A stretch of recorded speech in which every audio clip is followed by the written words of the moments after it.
अंदाज बेखौफ जुबान मेवात आज तक। आइए दोस्तों, सबसे पहले आपकी जानकारी के लिए बता देते हैं 26 जनवरी के बाद में जब रात आती है तो उस आधी रात पर सिख भाइयों को मारने के लिए और धरना को खत्म करने के लिए जिस तरीके से एनआरसी के ऊपर दिल्ली में दंगा हुआ, मुसलमानों के घर जलाए, मस्जिदें जलाई, मुसलमानों को मारा गया, उसी तरीके से सिखों को मारने का यहाँ प्लान तैयार किया गया था। जितने भी वहाँ बैठे हैं वो 100% आतंकवादी हैं, क्योंकि जो फर्जी जो किसानों के नेता बने थे वो मुंह छुपा के दुम दबा करके यहाँ से भाग चुके हैं कायर।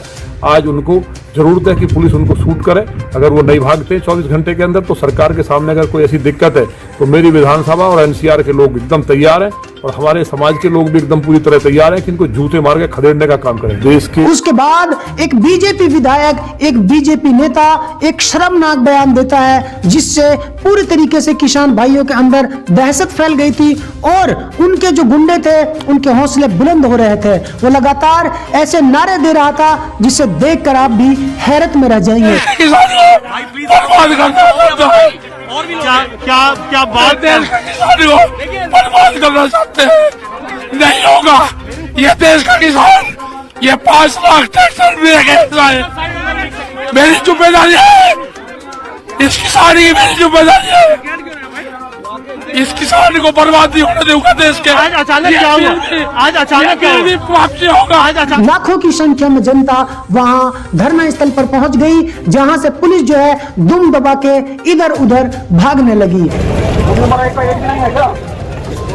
इधर है आप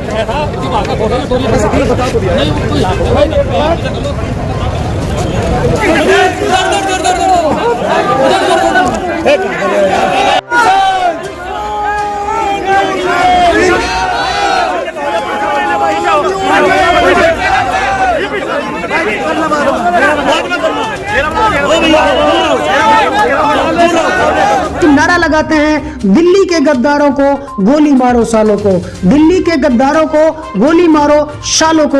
और यही नारा आपने दिल्ली के अंदर पहले सुना होगा CAA के मामले में। CAA के दौरान वहां कहते थे देश के गद्दारों को गोली मारो सालों को, और फिर किया भी ऐसा ही था। और यहाँ पर भी इन्होंने यही किया था।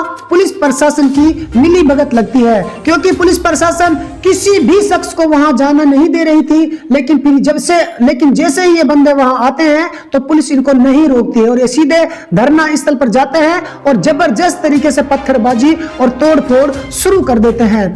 लेकिन इसके बीच में जब पुलिस प्रशासन ने आंसू गैस के गोले चलाए और दोनों तरफ की भीड़ को तितर बितर किया, उसके बाद में एक SHO को भी तलवार से चोट गहरी आ चुकी थी। दिल्ली के गद्दारों को गोली मारो, दिल्ली के गद्दारों को गोली मारो, हम तुम्हारे साथ हैं। दिल्ली के गद्दारों को गोली मारो, दिल्ली के गद्दारों को गोली मारो।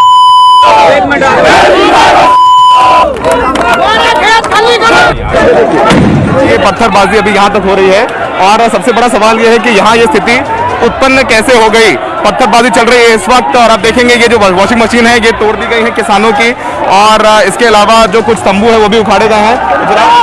कुछ तस्वीरें ऐसी भी दिखी जिसमें पुलिस की मौजूदगी में अराजक तत्व किसानों पर पत्थरबाजी कर रहे थे और पुलिस चुपचाप खड़ी रही। तो दोस्तों, पुलिस प्रशासन इन गुंडों को पहले रोक लेती तो ऐसा नहीं होता, उस SHO साहब को भी, उस पुलिस वाले को भी चोट नहीं लगती और जबरदस्त पत्थरबाजी हुई। एक बार नहीं बल्कि कई बार वहां पर रुक रुक कर पत्थरबाजी चलती रही। तो दोस्तों, उसके बाद फिर जो हरियाणा में खाप पंचायतें हुई और हरियाणा प्रदेश की जनता फिर सिंधु बॉर्डर पहुंची, टीकरी बॉर्डर पहुंची और गाजीपुर बॉर्डर पे तो इतनी जनता पहुंच गई कि वहां जगह कम पड़ने लगी। तो दोस्तों, इस तरीके से ये मामला गर्म आया था। तो जैसे ही सिंधु बॉर्डर पर ये गुंडे हमला करते हैं किसानों पर, तो वहां उधर हिसार की तरफ जो है लोग चक्का जाम कर देते हैं और हरियाणा में अलग अलग खाप पंचायतें शुरू होने लगती हैं। इसी दौरान एक हरियाणा प्रदेश में बहुत बड़ी महापंचायत रखी गई जिसमें ये जो है ऐलान किया गया। मैं आपको वो ऐलान भी सुनाऊंगा जहां हरियाणा में पंचायतें जब शुरू होती हैं तो किस तरीके से पंचायत को ऑर्गेनाइज किया जाता है। महापंचायत का बिगुल बच चुका। है।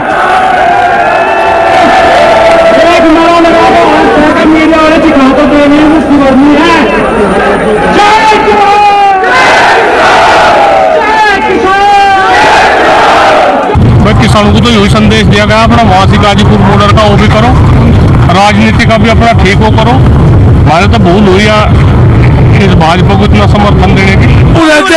बिगुल बज गया है, बिगुल इस तरीके से बजाया जाता है। और ये महापंचायत यहाँ से होने के बाद जो है महिलाएं भी, युवा भी, बुजुर्ग भी, बच्चे भी गाजीपुर बॉर्डर की तरफ जाते हैं, कुछ सिंधु बॉर्डर की तरफ जाते हैं, जहां से गुंडे दुम दबाकर भाग जाते हैं। तो दोस्तों आज माहौल ये है कि देश के अंदर जबरदस्त जो है किसान आंदोलन चल रहा है। और इसके अलावा किसान आंदोलन महाराष्ट्र मुंबई के अंदर भी बड़ी तेजी पकड़ चुका है। वहां आजाद स्टेडियम में पैर रखने के लिए जगह नहीं है। तो ये जो सरकार है ये आंदोलन को ताकत के बल पर कुचलना चाहती है, लेकिन किसानों के साथ पूरा देश खड़ा है। किसान आंदोलन इस तरीके से नहीं कुचला जाएगा, क्योंकि मैं आपको बता देता हूं पुलिस प्रशासन लाठीचार्ज कर सकता है, धरना खत्म करने की कोशिश कर सकता है। आम राजनीतिक दल जो हैं उनके कार्यकर्ताओं को ये शोभा नहीं देता है कि वो धरना स्थल को आके खत्म कराए कि या तो धरना स्थल खत्म करो अन्यथा फिर हम कराएंगे।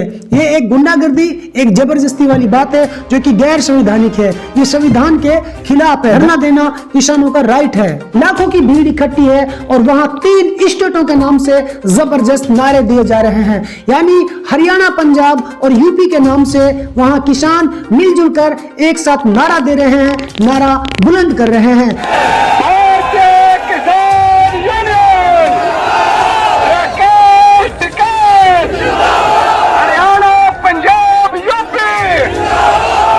That you're seeing among the farmers, this is that anger that 5 people, 7 people have everything, we have nothing, और जो हमारा था वो भी ले रहे हैं। तो प्रधानमंत्री क्या बोलेंगे? प्रधानमंत्री इन 5 लोगों के लिए काम करते हैं, उनके लिए नोटबंदी की, उनके लिए जीएसटी बनाई, उनके लिए किसानों से मतलब उनका भविष्य छीन रहे हैं। तो क्या बोलेंगे वो? कुछ बोलने को नहीं है। मगर उनको यह नहीं लगना चाहिए कि किसान पीछे हट जाएंगे। और मैं किसानों से कहना चाहता हूं, हम सब आपके साथ हैं। 1 इंच पीछे मत हटिए, 1 इंच पीछे मत हटिए। ये आपका भविष्य है, इसके लिए आप लड़िए। प्यारे दोस्तों, यदि आप हमारी इस वीडियो को फेसबुक पेज पर देख रहे हैं तो हमारे पेज को लाइक कीजिए, शेयर कीजिए। यदि इस वीडियो को यूट्यूब पर देख रहे हैं तो हमारे चैनल को सब्सक्राइब कीजिए और बेल आइकन घंटी को दबा दीजिए। दोस्तों फिलहाल इतना ही, फिर लेकर हाजिर होंगे देश और दुनिया से जुड़ी ताजा तरीन खबरें।